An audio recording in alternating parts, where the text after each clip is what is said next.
There are cars in this world so dangerous, so powerful, and so controversial that the United States government decided you should never be allowed to own them. Not because they're ugly, but because they are simply too deadly. America is known as the land of freedom, the home of the brave, a place where you can chase your dreams down an open road. But when it comes to some cars, that freedom has a very clear limit. We're not talking about recalls or minor defects. We're talking about vehicles that were banned not because they failed, but because they were too extreme, too powerful, and too untamed for public roads.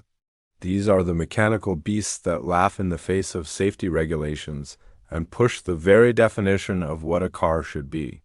So buckle up, because today we're exploring the most dangerous and legendary cars ever banned in the United States. Let's start with an icon. A legend whispered about in late-night street races and revered in pop culture. The Nissan Skyline GTR R34. This car was a technological marvel. A piece of Japanese engineering so advanced it left many American supercars eating its dust. You know it from movies, you know it from video games, but here's the cold, hard truth. It was never legally sold in the US when it was new. And the reason might surprise you. It wasn't just about its blistering speed. The R34 was banned because it never underwent the mandatory US crash tests. It lacked the specific safety features required by American law, and its emissions didn't meet the strict standards. It was a ghost, a myth on American shores, a masterpiece deemed unfit for our roads. Next up, a raging bull that was never meant to be caged on a public street, the Lamborghini Diablo GTR. The name alone sounds like a warning. This car was born and bred for one purpose: to dominate the racetrack. Lamborghini stripped it of anything that didn't contribute to raw speed. That means no airbags, no anti-lock brakes, and certainly no emissions control devices. It was pure, unadulterated performance. With a roaring V12 engine and an aggressive aerodynamic body, the Diablo GTR was a professional race car in every sense. Trying to drive this beast to the grocery store would be like trying to tame a lion with a feather. It was simply too raw, too loud, and far too dangerous for public roads. Now, imagine a family sedan that can outrun a jet during takeoff. That's the BMW M5 E60, but not just any M5. We're talking about the G-Power Hurricane RR. The standard M5 was already a powerhouse, but German tuner G-Power took it to a whole new level of insanity. They strapped 2 superchargers to its V10 engine, rocketing its top speed to over 230 miles per hour. Let that sink in. That's faster than many small airplanes lift off the ground. This car wasn't just fast. It was a land-based missile. U.S. authorities took one look at this 4-door Hurricane and said absolutely not. It was banned because no public road, no speed limit, and frankly, no sane person could responsibly handle that kind of velocity. It was a clear case of a car being too fast for its own good. From Germany, we traveled to Great Britain for a car that treated safety features as optional extras. Meet the TVR Sagaris. British carmaker TVR has a reputation for building wild, untamed sports cars, and the Sagaris was their masterpiece of madness. In an era where cars were getting safer with airbags, traction control, and stability systems, TVR went in the opposite direction. The Sagaris had none of them. Zero.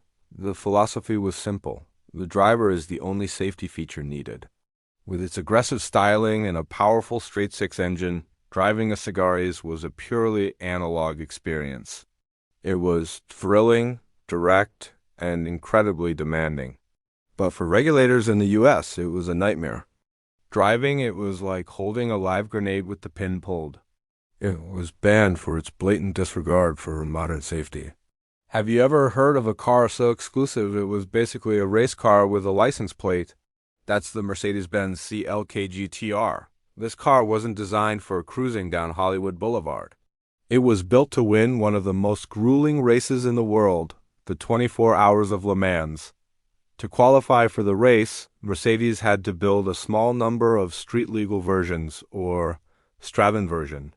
The result was a vehicle that looked, felt, and sounded like it belonged on a racetrack. It was incredibly low-wide and featured a massive V12 engine right behind the driver's head. While it was a champion on the track, it lacked many of the standard safety and emissions features required for American roads. Only a handful were ever made, and each one is a multi-million-dollar masterpiece that you legally can't drive in the U.S. What if a car was so minimalist it didn't even have doors or a roof? Welcome to the Lotus 340R. Lotus is famous for its simplify, then add lightness philosophy, and the 340R is the ultimate expression of that idea. This car was stripped down to its bare essence. It had no roof, no doors, and barely any bodywork. You had to literally climb over the side to get in. It offered about as much protection from the elements as a motorcycle because in many ways that's what it was, a four-wheeled superbike. It was designed for pure, unfiltered driving pleasure on a sunny day on a perfect road. But for the American market, its lack of basic safety structures, including doors and a fixed roof, made it an instant failure in the eyes of regulators. It was simply too exposed and too vulnerable for public roads. Next, we have a car that tried to trick everyone into thinking it was a road car, the Porsche 911 GT1 Stradivarius version. Similar to the Mercedes CLK GTR, this Porsche was a thoroughbred race car built to compete at Le Mans. And just like the Mercedes, Porsche had to build a street version to meet homologation rules. The result was a car that shared a name with the 911, but was a completely different animal. It was a mid-engine, carbon fiber monster that just happened to have headlights and turn signals. It was a barely disguised race car pretending to be civilized. But when it came to U.S. regulations, the disguise wasn't convincing enough. It failed to meet the strict safety and emission standards, and so this incredible piece of Porsche's racing history was banned from American streets. Some cars are so extreme, even their own creators get scared. That's the story of the Ferrari F50 GT. Ferrari took their already legendary F50 supercar and decided to turn it into a track weapon to compete in a global racing series. They stripped it down, added a massive wing, and cranked up the V12 engine until it screamed. The F50 GT was lighter, more powerful, and more aerodynamically aggressive than the standard F50. It was a true monster. But then something strange happened. Ferrari built only 3 of them and then abruptly canceled the project before it ever raced. The reason? Some say the racing series changed its rules, but others whisper that Ferrari realized they had created something too wild, too potent, even for the track. It was never intended for the road, and it remains one of the rarest and most forbidden Ferraris in existence. Now let us talk about a British legend that was too fast for its own time. The Jaguar XJ220S TWR. The original Jaguar XJ220 was, for a brief time, the fastest production car in the world. But that wasn't enough for Tom Walkinshaw Racing, or TWR. They took a handful of XJ220s and put them on a serious diet, replacing steel panels with carbon fiber and cranking the twin-turbo V6 engine up to nearly 700 horsepower. The result was the XJ220S, a lighter, more powerful, and much rarer version. It was a true supercar predator, but its raw power and modifications meant it strayed even further from U.S. safety and emissions compliance. Powerful, rare, and illegal. The XJ220S was a British beast that was never tamed for America. Finally, we arrive at a car born from the most dangerous era of motorsport, the Ford 200 Rupees. This car wasn't just a rally car. It was a Group B rally car. For those who don't know, Group B was a category in the 1980s with almost no rules, resulting in cars that were terrifyingly fast and incredibly dangerous. The 200 Rupees was Ford's entry, a mid-engine, all-wheel drive rocket built for dirt, gravel, and snow. These cars were so powerful and so difficult to control that they were involved in a series of horrific accidents.